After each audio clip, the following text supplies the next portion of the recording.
Middle ഈസ്റ്റിൽ നിന്നുള്ള ചില വേറിട്ട ബിസിനസ് വിശേഷങ്ങൾ. രുചിവൈവിധ്യങ്ങളുമായി റിയാദിൽ ഹൊറേക്കെ 2013 സമാപിച്ചു.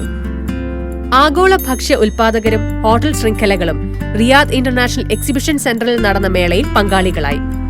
സൗദിക്കകത്തും പുറത്തുമുള്ള 100-ലധികം സ്ഥാപനങ്ങൾ പങ്കെടുത്ത ഫുഡ് ആൻഡ് ബിവറേജസ് ഹോസ്പിറ്റാലിറ്റി മേള സൗദി വാണിജ്യ വ്യവസായ മന്ത്രാലയം under secretary Abdul Aziz bin Ali al അഖീലാണ് ഉദ്ഘാടനം ചെയ്തത്.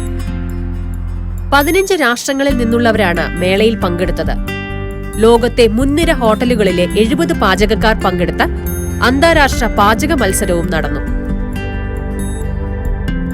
വിദേശ സ്ഥാപനങ്ങളെ പ്രതിനിധീകരിച്ച് മലയാളികൾ ഉൾപ്പെടെയുള്ള ഇന്ത്യക്കാരും പാചക മത്സരത്തിനെത്തിയിരുന്നു.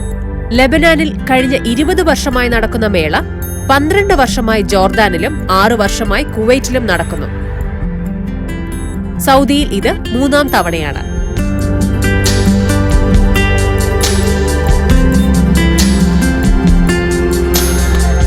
Saudi event management and marketing കമ്പനിയുടെ നേതൃത്വത്തിലായിരുന്നു സംഘാടനം.